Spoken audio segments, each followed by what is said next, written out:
Okay, I assumed, but always good to check our assumptions.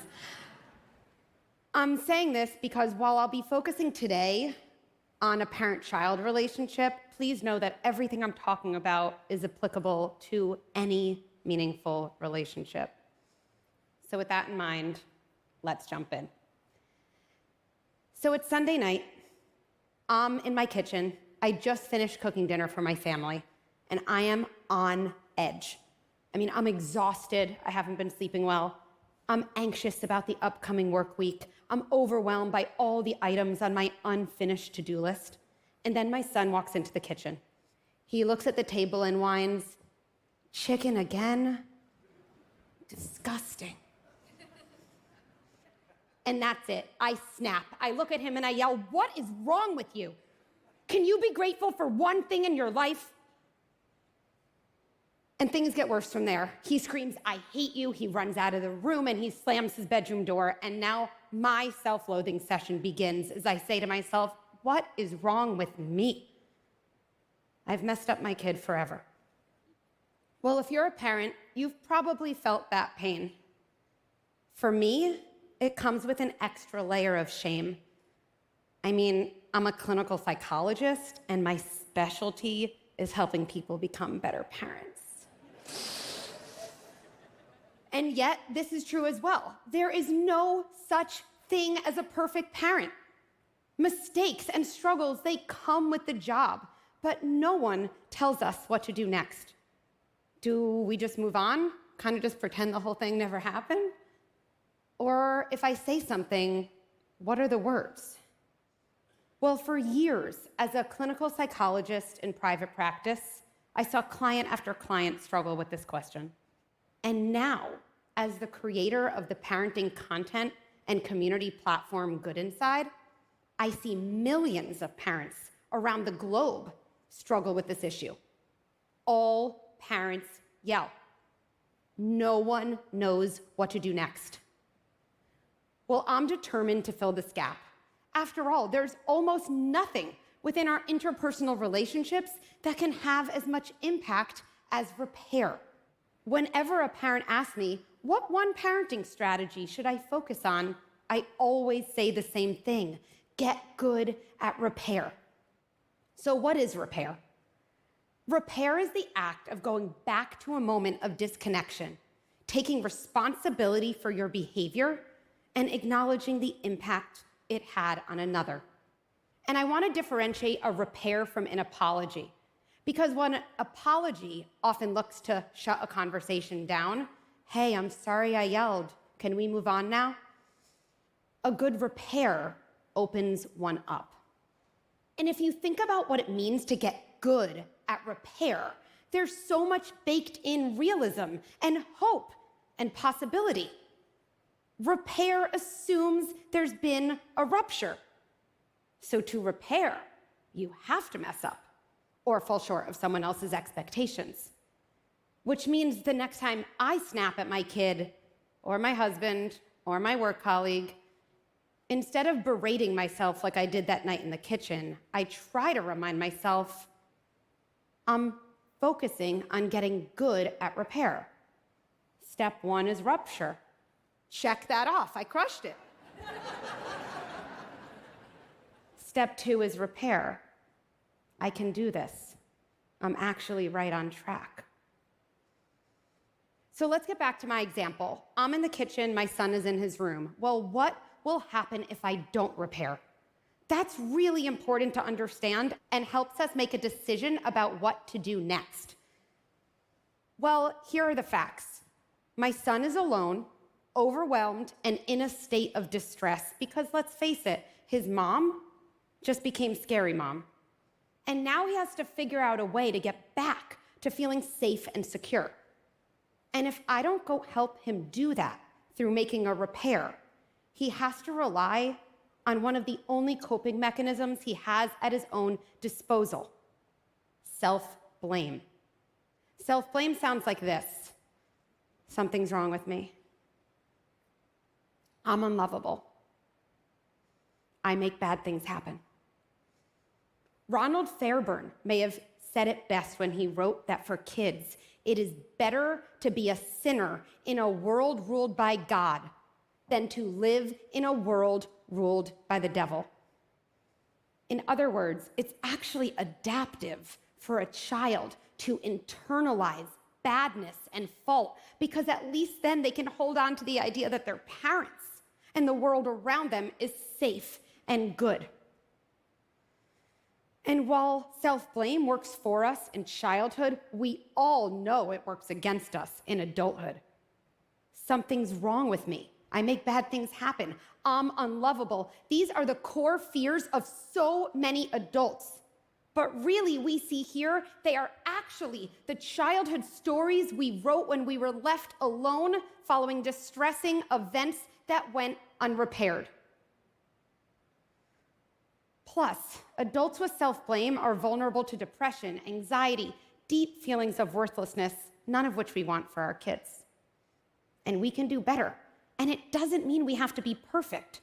When you repair, you go further than removing a child's story of self-blame. You get to add in all the elements that were missing in the first place. Safety, connection, coherence, love, goodness. It's as if you're saying to a child, I will not let this chapter of your life end in self-blame.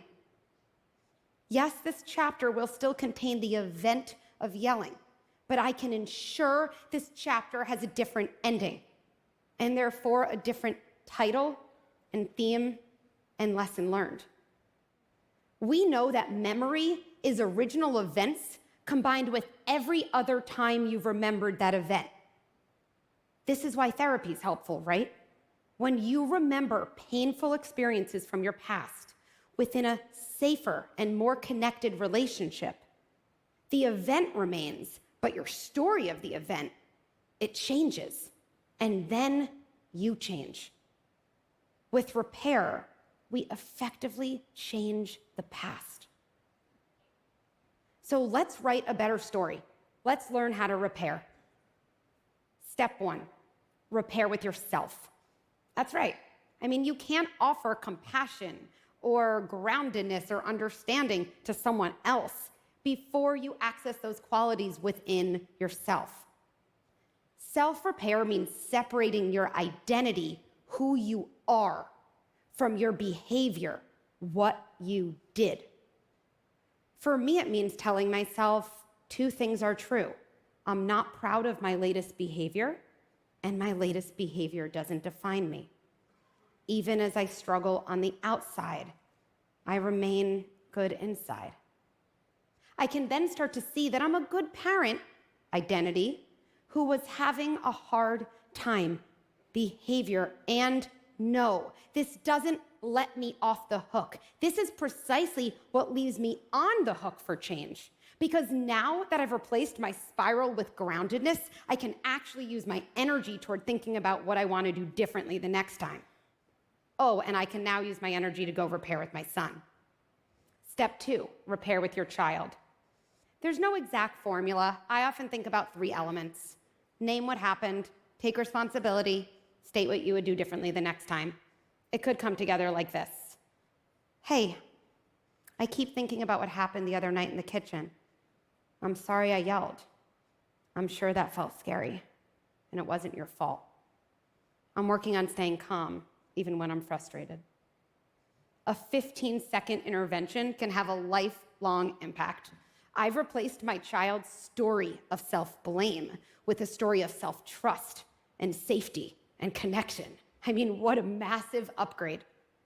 And to give a little more clarity around how to repair, I want to share a few examples of what I call not repair, which are things that come more naturally to most of us, definitely me included. Hey, I'm sorry I yelled at you in the kitchen, but if you wouldn't have complained about dinner, it wouldn't have happened. Been there, okay? Or, you really need to be grateful for things in your life, like a home-cooked meal. Then you won't get yelled at. Not only do these interventions fail at the goal of reconnection, they also insinuate that your child caused your reaction, which simply isn't true and isn't a model of emotion regulation we want to pass on to the next generation. so let's say we've all resisted the "it was your fault anyway" not repairs, and have instead prioritized a repair that allows us to reconnect. What might the impact be? What might that look like in adulthood? My adult child won't spiral in self-blame when they make a mistake and won't take on blame for someone else's mistake. My adult child will know how to take responsibility for their behavior because you've modeled how to take responsibility for yours. Repairing with a child today sets the stage for these critical adult relationship patterns. Plus, it gets better. Now that I've reconnected with my son, I can do something really impactful. I can teach him a skill he didn't have in the first place, which is how kids actually change their behavior. So maybe the next day I say, you're not always gonna like what I make for dinner. Instead of saying, "that's disgusting," I wonder if you could say, "not my favorite." Now I'm teaching him how to regulate his understandable disappointment and communicate effectively and respectfully with another person. That never would have happened if instead I had been blaming him for my reaction. So here's the point where you might have a lingering concern. Maybe you're thinking, I have a feeling my kid's older than your kid. I think it's too late. Or, I've done a lot worse than you did in the kitchen. Maybe it's too late. Well, I mean this. If you have only one takeaway from this talk, please let this be it. It is not too late. It is never too late. How do I know? Well, imagine right after this, you get a call from one of your parents. And if neither of your parents are alive, imagine finding and opening a letter you hadn't seen till that moment. Okay, walk through this with me. Here's the call. "Hey, I know this sounds out of the blue, but I've been thinking a lot about your childhood. And I think there were a lot of moments that felt really bad to you.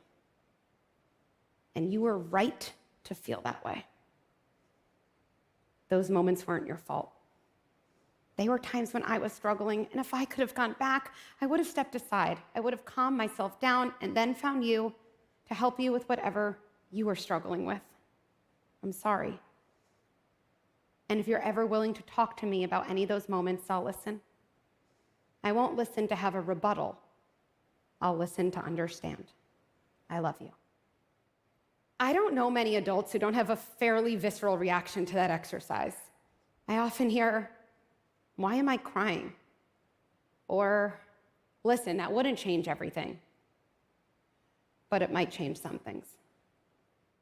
Well, I definitely do not special in math, but here's something I know with certainty.